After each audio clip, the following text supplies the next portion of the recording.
룻기 4장 1절입니다.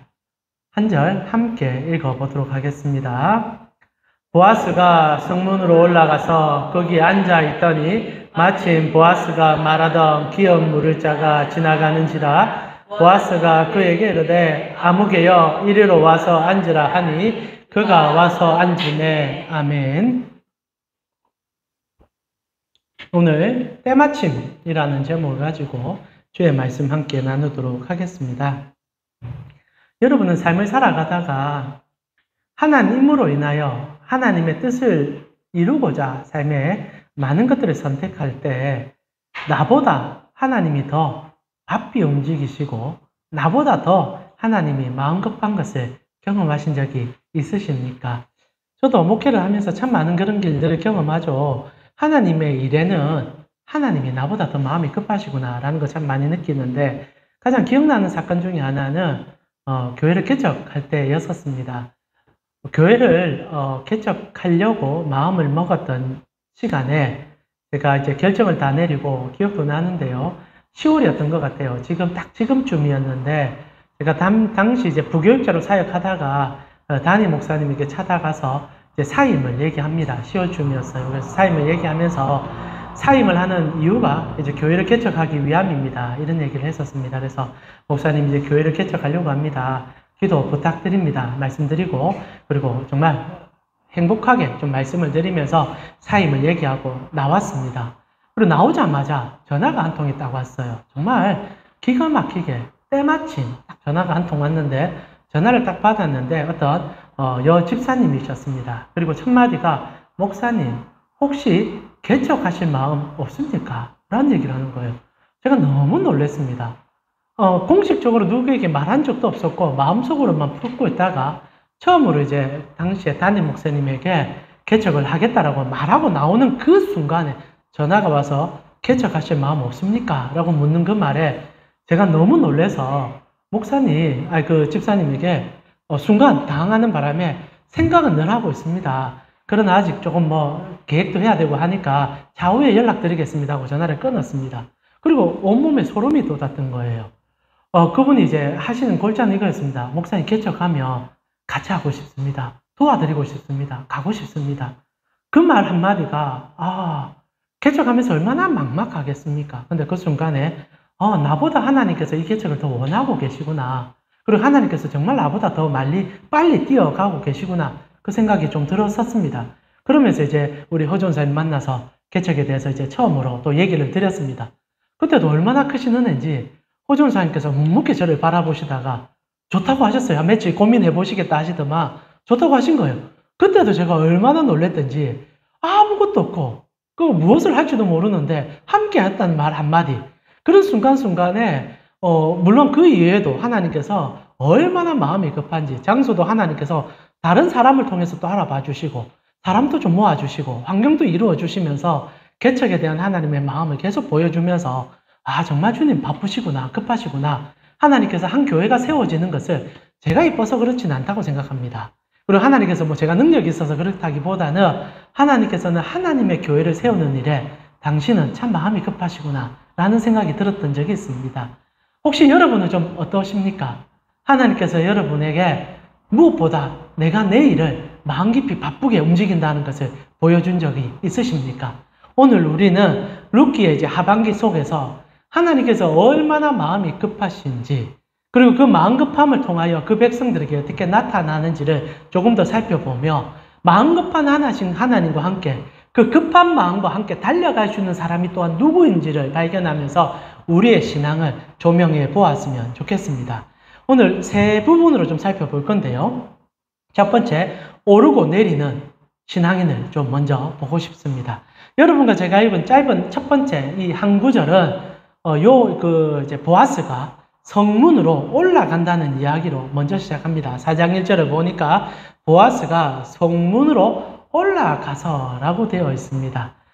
무난히 지나갈 수 있는 표현이고 동사적 의미죠. 당연히 성문이며 올라가야 될 것처럼 느껴지는 구절이기도 합니다. 그러나 정말 단순하게 올라간다는 표현 하나, 물리적으로 높은 곳에 있으니까 올라간다는 의미일까? 라고 생각한다면 그건 좀 아닌 것 같다는 생각이 든다는 겁니다. 왜냐하면 룻기는 이런 오른다, 내린다는 동사의 대조를 통하여 우리 신앙의 갈 길을 어느 정도 비춰주는 부분이 분명히 있기 때문입니다. 실제로 고대 성문들은 대부분 다 높은 곳에 있었습니다. 그래서 올라간다는 표현이 나쁘진 않은 표현이죠. 그런데 말입니다. 또 다른 룻기 안의 주인공인 룻이 보아스와 또 다른 동사 하나를 통하여서 매우 다른 대칭 구조 속에 하나님이 하시는 그 일을 함께 보여준다는 거죠. 실제로 룻 같은 경우에 이 보아스를 처음 만나는 장면에서 성경은 내려가다라는 동사를 2번이나 반복하면서 어떤 의미를 부여하고 있다는 게 조금은 느껴집니다. 룻기 3장 3절을 보니까 이 나오미가 룻에게 이제 보아스를 만나러 가는 타작마당에 가는 길을 향하여 내려간다라는 의미를 주고 있다는 거죠. 룻기 3장 3절을 보니까요. 그런즉 너는 목욕하고 기름을 바르고 의복을 입고 타작마당에 내려가서 그 사람이 먹고 마시기를 다하기까지 그에게 보이지 말라라고 얘기합니다. 타작마당으로 내려가라라고 얘기하고 있죠. 그리고 3장 6절에도 그가 타작마당으로 내려가서라고 얘기하고 있죠. 자, 오른다, 내린다. 우리가 일상적으로 그냥 쓸 수 있는 표현이고 물리적으로도 내려가는 것, 올라가는 것 의미를 담고 있는 것 같지만 실제로 그렇게 안 써도 괜찮지 않습니까? 성문을 통하여 아니면 성문을 지나서 라고 표현해도 되는데 성경은 의도적으로 올라서 또 룻 같은 경우에는 내려감으로 라는 표현을 쓰고 있다는 거예요. 그리고 이렇게 대칭 구조에 있는 오른다, 내린다는 단어는 룻의 현상과 보아스의 현상 속에서 하나님을 향한 그들의 마음 상태를 보여주는 구절 또한 되고 있다는 겁니다. 실제로 여러분 룻은요 보아스를 만나기 위해서 내려가고 있습니다. 그리고 보아스는요 룻을 돕기 위해서 올라가고 있어요. 근데 이 두 동사는 실제로 룻과 보아스에게는 실제로 어울리지 않는 동사들입니다. 왜냐하면 룻은 삶의 고난 끝에서 더 이상 내려갈 곳이 없는 사람이기 때문이죠. 물론 물리적인 가치로 내려갔다라고 봐도 되지만 성경 본문에 이 내려갔다 올라갔다라는 것은 그들의 상태 변화와 함께 그들의 삶의 어떤 변화를 표현하는 동사로 쓰여지고 있죠. 룻이라는 인물은 인생 밑바닥같이 내려갔던 인물입니다. 그런데 참 아이러니하게 하나님이 부르시고 하나님의 뜻을 가르쳐 주니까 더 내려간다는 거예요. 더 내려가고 있다는 겁니다. 이게 참 독특합니다. 내려갈 데가 없는 사람이 더 내려갈 수 있는 것. 그게 또 하나님의 부르심이라고 우리에게 가르쳐 주고 있는 거죠. 실제로 우리 모두는 더 내려갈 곳이 없는 것처럼 느껴질 때가 있습니다. 근데 놀랍게도요. 하나님을 만나며 내려갈 곳이 없다 생각했던 사람이 더 내려갑니다. 더 낮아지고 더 겸손해지는 경우들이 얼마나 많은지 모릅니다. 실제로 룻 같은 경우에 그 절박함 속에 나오미의 부름과 하나님의 뜻이 거기에 있음을 알고 가장 밑바닥까지 내려가서 자기를 다 비워버립니다. 그리고 보아스의 신발 벗기면서 그 밑에 누우면서 여자로서의 자존심까지 다 팽개치고 오직 한 가지 하나님이 말씀하시니 내가 순종하겠습니다라는 그 내려감을 보여주고 있죠. 그러나 반대적으로 보아스 같은 경우에는 오르기가 끝없이 올라갔던 인물입니다. 오늘 여러분의 성경에도 보아스는 우리가 룻기를 계속 보고 있지만 유력한 자라는 표현을 그에게 붙이고 있습니다. 여기서 유력한 자라는 것은 권력과 돈과 모든 것을 다 가진 사람을 지칭하는 표현이요. 거의 권세자들을 지칭하는 의미라고 얘기했죠. 그런 면의 성경의 독특성은 이 룻에게도 그 의미를 부여한다는 걸 여러분 함께 들었죠. 중요한 건 이 보아스라는 인물은 오를 때까지 올라서 베들레헴에서는 그 누구도 더 이상 그를 내려오게 할 수 없는 자였다는 사실입니다. 근데 이 보아스가요, 룻이라는 밑바닥 인생을 위하여 올라가고 있다는 거예요. 더 오르고 있다는 겁니다. 여기서 오른다는 것은 권력을 쥐고 싶어서 어떤 힘을 더 누리고 싶은 게 아니라 오직 이 여인을 더 돕고 싶어서 힘써 올라가고 있다는 거죠. 실제로 여러분 이 보아스라는 남성은 내려가기가 편한 남성입니다. 시키면 되는 남성이에요. 말하면 됩니다. 알아보면 되는 인물이에요. 그러나 힘써서 올라가고 있습니다. 한 사람을 돕기 위해서. 여러분 이 짤막한 동사 하나 올라간다는 이 표현 속에서 오늘 성경이 우리 가운데 제시하는 성도의 신앙의 모습이 드러나죠.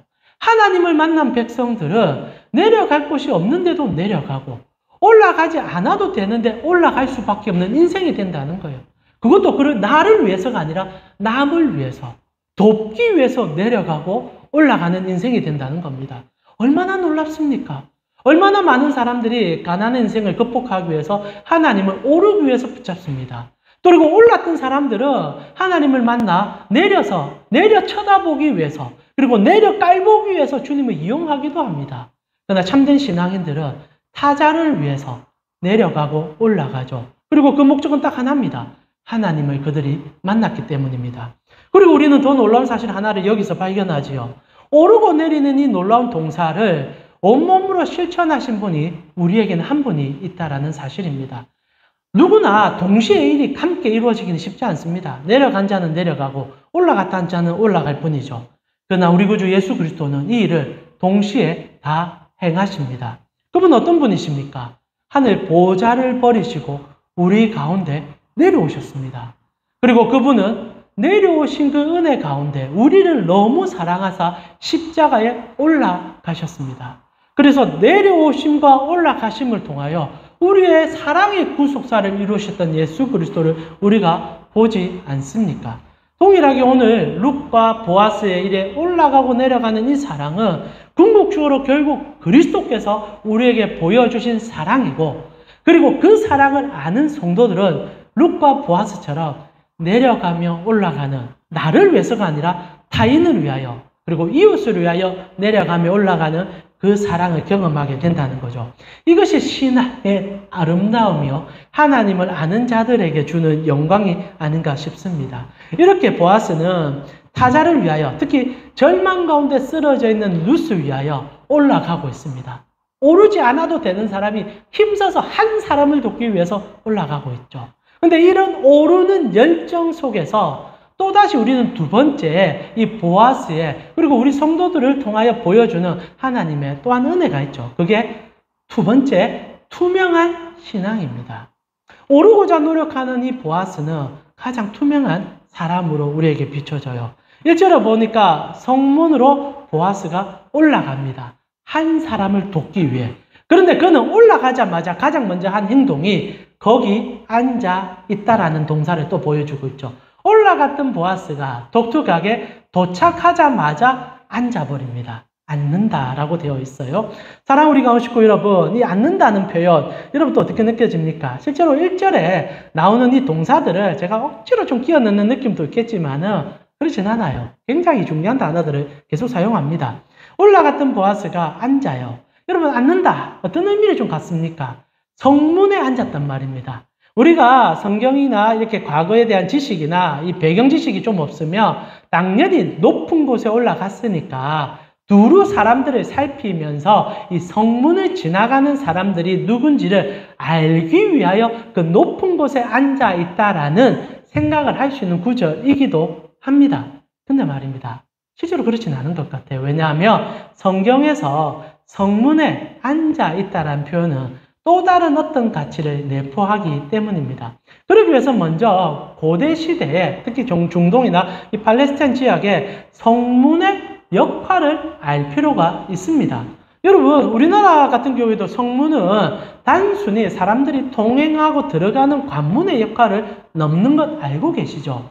여러분, 보통 성문의 역할들은 홍보를 위한, 아니면 광장과 같은, 그래서 사람들이 워낙 많이 다니기 때문에 공적 임무를 수행할 때 성문을 활용합니다. 여러분, 조선시대만 하더라도 영화를 보셔서 알겠지만은 사람을 처형할 때 거자거리에서도 하긴 하지만 정말 중죄인들은 성문에서 그 목을 자릅니다. 왜 그래야 합니까? 모든 백성들이 모일 수 있는 장소이기 때문이죠.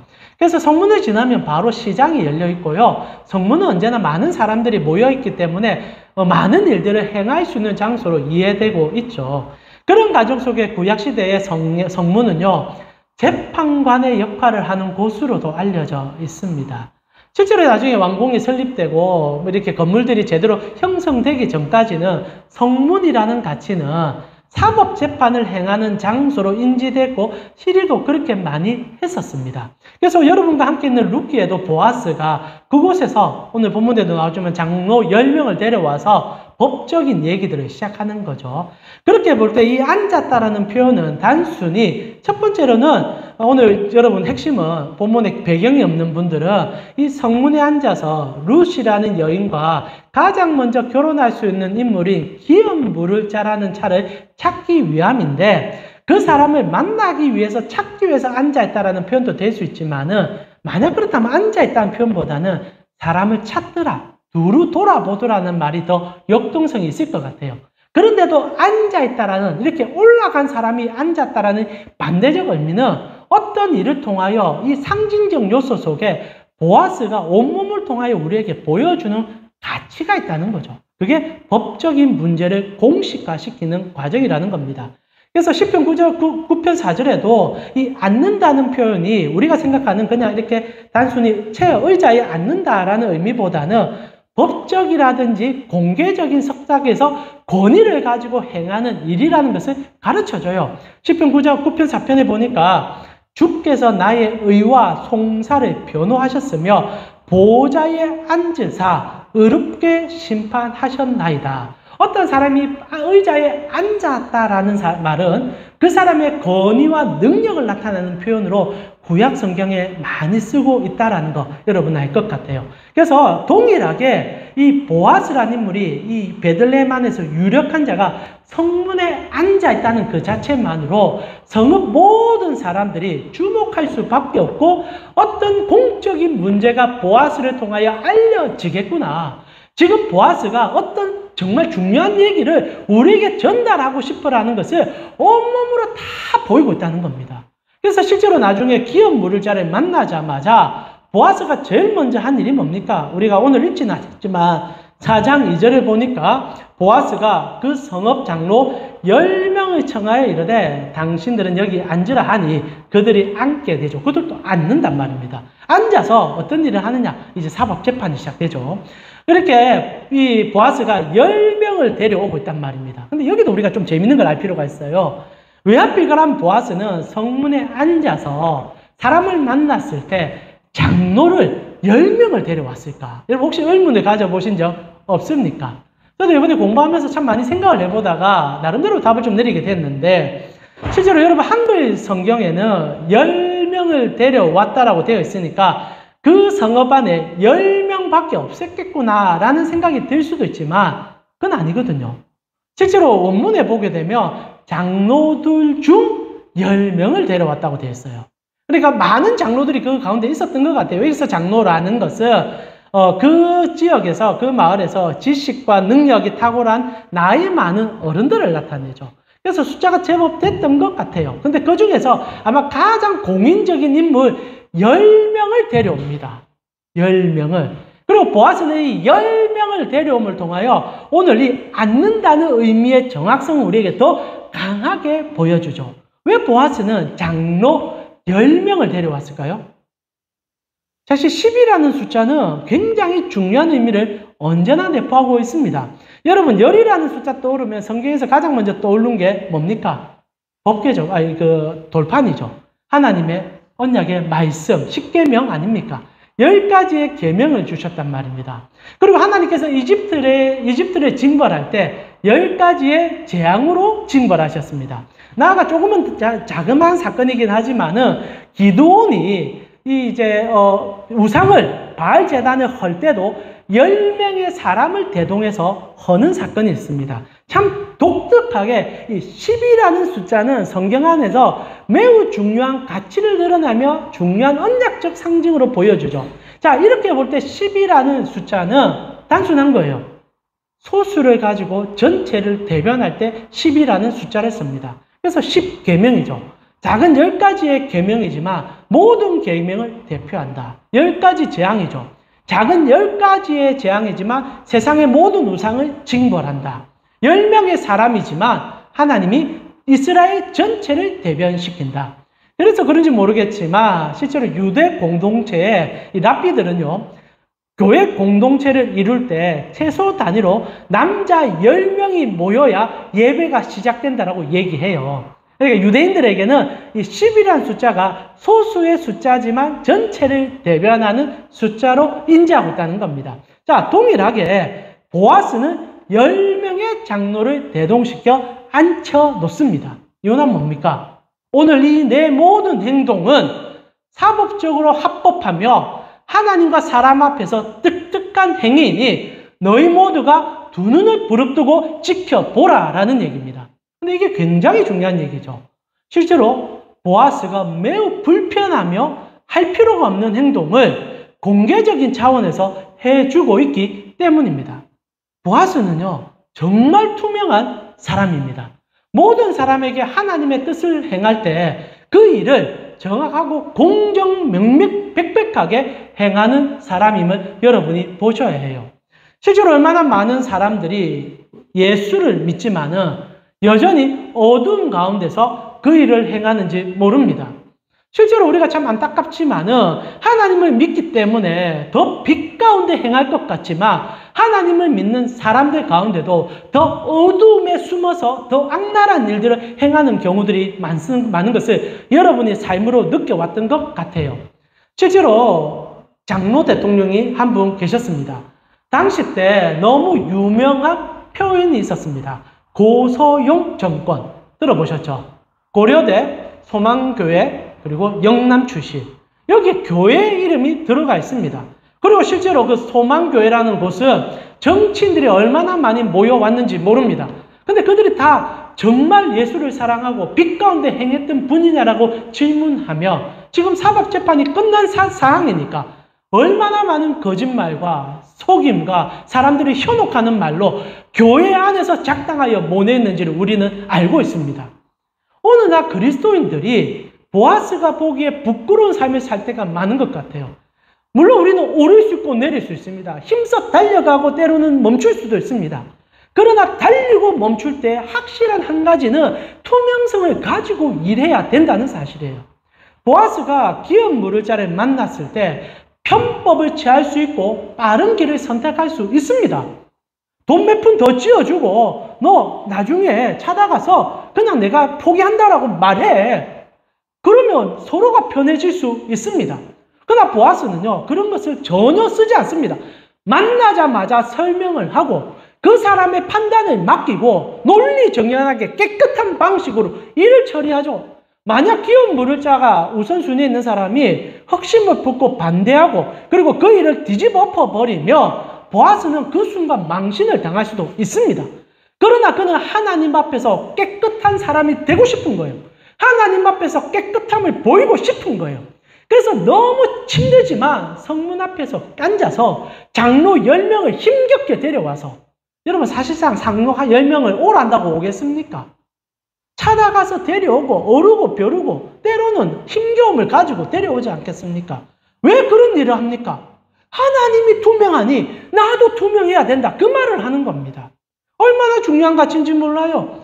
한 번은 이런 일이 있었습니다. 여러분 우스개 얘기긴 하지만은 제가 이제 차를 지금 이제 거의 바꿀 때가 다 됐어요. 이제 죽어갈 때가 다 돼서 신음을 내고 있습니다. 20년 가까이 타고 30만 킬로를 지금 뛰고 있는데 제 차가 워낙 오래된 차다 보니까 차 유리가 선텐이 되어 있지 않습니다. 물론 했다고 하는데 다 보입니다. 제가 코를 만져도 보이고 제가 무슨 얘기를 해도 다 압니다. 그래서 이 차를 타고 다니면 사람들이 저를 보고 전화가 올 때가 있습니다. 아이고 강 목사님 어디에 가시네요. 사실상 제가 차를 타고 어디 갈 때는 투명합니다. 어디 가든지 두려워요. 그래서 한 번은 제가 어떤 아시는 분이 차를 이렇게 파시는 분이 저 차를 보더만 딱 얘기하는 거예요. 목사님 선텐을 좀 하시죠. 너무 투명합니다. 햇빛도 좀 가리시고 사람들이 다 봅니다 하더라고요. 그래서 제가 딱 한마디 했습니다. 저는 저의 삶이 투명합니다. 저는 못 갈 곳이 없고 못 만날 사람이 없습니다. 왜 선텐을 합니까? 물론 그 사람의 의도는 햇빛이 너무 많이 들어오니까 맞습니다. 되게 힘들어요. 그렇지만 그 말을 좀 하면서 실제로 개혁신앙을 제가 좀 고백한 적이 있습니다. 여러분 아실지 모르겠지만 우리 신앙의 선배들인 개혁신앙인들은 커튼마저도 안 쳤습니다. 거의 이제 중세 끝날 쯤에는 우리 종교개혁이 막 일어날 때 우리 칼빈이나 쯔빙글리, 루터 같은 인물들은요, 그 마음이 다 똑같았어요. 물론 밤에는 커튼을 칩니다. 생활을 해야 되니까. 그러나 낮 동안은 성도들에게 설교를 하기를 언제나 커튼을 다 치고 생활하라고 얘기하는 거예요. 왜? 모든 것을 보이는 게 신앙의 모습이다. 물론 그렇다고 오늘 가서 여러분 전부 커튼 치면 큰일 납니다. 오늘날 그렇게 사시면 안 되고요. 그러나 그만큼 투명한 삶을 설교했고 그렇게 살려고 얼마나 노력했는지 모른다는 겁니다. 근데 오늘날 우리가 너무 많이 숨겨요. 너무 많이 감춥니다. 너무 많이 거짓말합니다. 때로는 우리가 하나님 앞에 서 있는 자임을 잊어버릴 때가 너무 많다는 거죠. 저 오늘날 한국교회는 오르고 내리는 건 잘합니다. 얼마나 역동적인지 몰라요. 그러나 다 숨어서 오르고 다 숨어서 내려갑니다. 그런 면에서 보아스는요, 정말 투명했습니다. 모든 사람에게 깨끗한 하나님의 뜻을 보였던 겁니다. 그리고 하나님은 이 일을 통하여 얼마나 기뻐하시며 보아스를 통하여 그 일을 나타내기를 즐거워했는지 모릅니다. 사랑하는 우리 가운 식구 여러분, 오르고 내리는 신앙 가운데 투명성을 유지해 주십시오. 조금 더 빨리 가는 게 좋은 게 아닙니다. 하나님과 함께 가는 게 중요합니다. 하나님을 보이는 게 더 중요합니다. 그렇게 보아스라는 인물은 하나님의 뜻 안에서 하나님을 보이고자 갈망하고 나타나자 당연히 하나님은 보아스보다 더 바쁘게 움직이고 계셨습니다. 그게 우리 세 번째 때마침이죠. 원래 오늘 본문에는 마침이라고 되어 있지만 제가 때를 넣어 보았습니다. 사실 마침이라고 쓰면 여러 해석이 가능하지만 때를 넣으면 딱 그 시점을 나타내기 때문에 오히려 원어적인 의미에 더 가까운 것 같아요. 여러분 다시 한번 4장 1절 우리 마지막인데요. 우리 전체적으로 한번 읽어볼까요? 한 번 더 같이 읽어보도록 하겠습니다. 4장 1절입니다.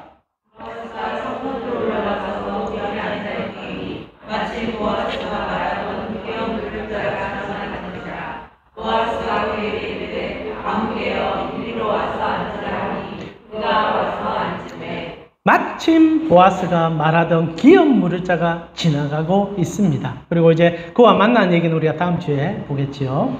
자, 마침이라고 얘기하고 있는 거예요. 마침. 이 마침이라고 얘기할 때 우린 두 가지 의미로 좀 해석을 할 수 있다고 생각해요. 먼저는 갑작스럽게 만났다라고 해석할 수 있죠. 마치 앉아있는데 갑작스럽게 만났다라는 얘기도 될 수 있어요. 그래서 시점을 정확히 알 수는 없지만 좀 많이 기다리든 아니든 간에 때마침, 마침이라는 숫자를 통하여 이 단어를 통하여서 놀랍게 아니면 정말 갑작스럽게 예상하지 못한 만남이었다는 해석도 가능하고요. 때로는 이 마침이라는 단어는 두 번째로 정말 그 순간에 만났다라는 얘기도 될 수 있다고 봅니다. 그러니까 이 두 가지 의미가 이 마침이라는 속에 들어가는데 저는 두 가지 의미 전체가 다 들어있다고 봐요. 정말 예상하지도 못했는데 그 순간 만난 것 같아요. 도착하자마자 자리에 앉았는데 누가 바로 만날 거라 예상을 했겠습니까? 근데 앉자마자 이 사람이 지나가는 거예요. 보아스가 앉자마자 일어난 거예요. 얼마나 급했는지 모르겠습니다. 그리고 붙잡은 거예요. 그리고 성경이 마침이란 단어를 통하여서 우리에게 강렬하게 전당합니다. 보아스가 열심히 올랐고 보아스가 준비하고 앉았는데 하나님은 더 마음이 급했다라는 거죠. 미리 다 준비해 놓고 그 사람 그 문을 통하게 했던 겁니다. 실제로 성문에 언제 통과할지 어떻게 알겠습니까? 그 사람이 성 안에 있다가 그 하루 종일 있을 수도 있고 성 밖에 있다가 안 들어올 수도 있습니다. 그런데 어떻게? 그래서 이렇게는 우연이라는 말을 통한 하나님의 섭리, 필연이 아닙니다. 섭리를 계속적으로 우리에게 보여주지 않습니까? 오늘 본문도 똑같은 거예요. 보아스는 앉자마자 지나가는 그 사람을 보게 된 겁니다. 그 순간 보아스의 머릿속에 뭐가 떠오르겠습니까? 하나님이 함께하고 계시구나. 부정할 수 없는 하나님의 은혜가 나타난 거죠. 정말 마침 그 순간을 경험했습니다. 저는 성경을 읽을 뿐 아니라 제 삶을 통하여도 여러분에게 투명하게 말할 수 있는 것은 하나님의 일에 하나님의 백성들이 서 있을 때 하나님은 여러분보다 더 빨리 움직이시고 더 급하게 움직이는 것을 볼 수 있는 영광을 맛본다는 거예요. 성도의 기쁨이 거기 있습니다. 내가 일하기에 하나님이 돕는다는 게 아니라 하나님의 일을 하는데 쳐다보니까 하나님이 얼마나 빠르게 그 일들을 정리하고 계심을 보면서 경악과 충격 가운데 쌓아잡히는 우리를 보게 된다는 거죠. 제가 처음에 설교하면서 얘기했던 저희 개척이라도 개척을 하겠다 말했던 그 순간에 벌써 성도님을 하나님 붙여주셨어요. 근데 제가 얼마나 놀란 줄 모릅니다. 사실 한 명도 없으면 안 할래 했거든요. 가족과 하기가 사실 가능합니까? 그런 생각도 좀 있고, 그러면서 하나님 그래도 한 2가정 붙여주면 하겠습니다 했는데, 하나님께서 넉넉하게 3가정을 그때 붙여주실 뿐 아니라 청년들도 제법 많이 보내주셨지요. 하나님께서 하라는 묵은적인 메시지였던 것 같습니다. 실제로 성경을 보면요, 하나님이 얼마나 당신의 일에 바삐 움직이시며 우리와 함께 동력하는 것을, 기뻐하고 있는 것을 끊임없이 얘기합니다. 한 번은 예수님께서 너무 고단하게 일하는 것을 보면서 자신이 이렇게 일하는 것보다 하늘 아버지는 나보다 더 열심히 일해 라고 얘기한 구절이 있습니다. 요한복음 5장 17절이죠. 우리 같이 한번 이제 마칠 때가 되니까 여러분 조금 졸음이 오는 것 같습니다. 요한복음 5장 17절 같이 한번 읽어보도록 하겠습니다. 예수께서 그들에게 이르시되 내 아버지께서 이제까지 일하시니 나도 일한다 하시매. 하나님은 쉬지도 아니시고 주무시지도 아니하시며 일하시죠. 그래서 여러분이 하나님 편에 서 있으면 하나님의 놀라운 섭리를 볼 수 있게 된다는 겁니다. 얼마나 놀라운 줄 몰라요. 하나님은 주무시지 않습니다. 하나님은 일하시는 분이에요.